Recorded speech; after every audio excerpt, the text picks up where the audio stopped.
Hey guys, VO2 max is a measure of the maximal volume of oxygen your body can use, and it's a good indicator of cardiovascular fitness.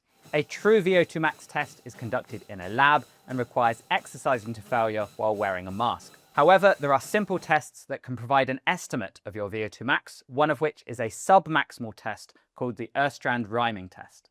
In 1954, Per Olaf Åstrand and Irma Rhyming found a relationship between the gold standard lab test with a mask and a submaximal exercise bike test using the power output in watts alongside heart rate to determine someone's fitness level. As long as the subject's heart rate reaches at least 125 beats per minute, they are able to estimate VO2 max. The test itself requires you to cycle with the same power output for 6 minutes, and your cadence or pedal rate should remain constant at 50 revolutions per minute. As this is an exercise test, it comes with a word of caution. It may not be suitable for anyone with any cardiovascular conditions, high blood pressure, orthopedic issues, severe respiratory conditions like asthma, anyone currently pregnant or experiencing any cold or flu symptoms at the time of the test. Since the final calculation relies on a typical heart rate response to exercise, if you are taking any medication or have any condition that affects your heart rate, results may not be accurate.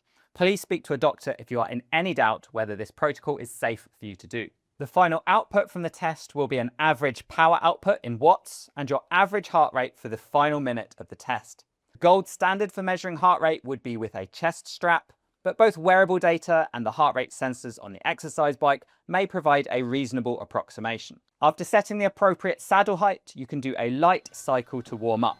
This is a good time to figure out the resistance level you'll need for the test itself, which takes a little bit of trial and error. There are very general guidelines for your power output based on age and fitness level, but I've created a slightly more detailed version in a spreadsheet. You can enter your age, weight, and sex, and it will give you the watts to aim for based on a range of fitness levels. The resistance should feel like you're pedaling uphill, but shouldn't be so challenging that 6 minutes leaves you gasping for air. So here I am on my exercise bike, and I can pedal at 50 RPM and adjust the resistance until the power output reads 170 watts, which was my target from the spreadsheet.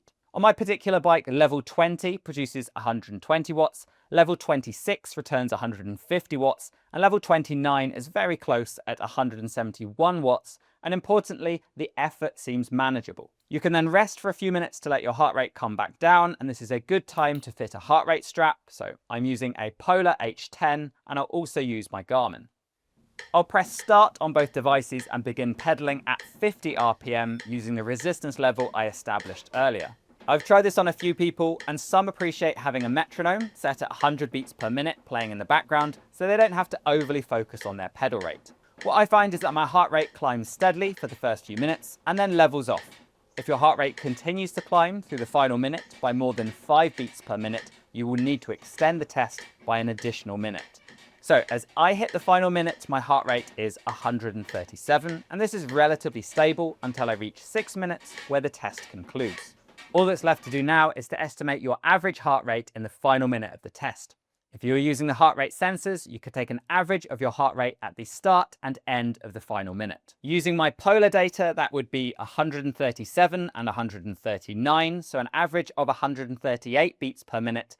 And as you can see, my Garmin gave exactly the same numbers. That needs to be input alongside your age, power output in watts, and weight in kilograms to an astrand-rhyming calculator, either the one I provide in the spreadsheet or one of the others available online. In terms of your result, it is best compared to others of the same age and sex, and what constitutes average may vary between research studies. For men, an elite VO2 max would be around 60 milliliters per kilo per minute in their 20s, down to 40 once they reach the age of 60. The average male is around 47 in their 20s and 28 in their 60s. For women, an elite VO2 max would be around 50 in their 20s, down to 27 in their 60s. The average female is around 37 in their 20s, and from this US population, the average was 18 in their 60s.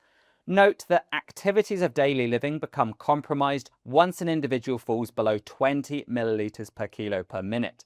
This would mean walking uphill would be right at the limit of their capabilities. VO2 max typically declines by 1% per year beyond the age of 30, so even if you maintain your activity levels, you will see a decline with age, and this is partly due to age-related reductions in maximal heart rate. However, Unless you've reached your genetic potential, there will be room to improve at any age. Sedentary individuals have been shown to increase VO2 max by 15 to 20% after several months of training, and my VO2 max in my late 30s is around 55, which is higher than any point in my 20s. Thanks for watching.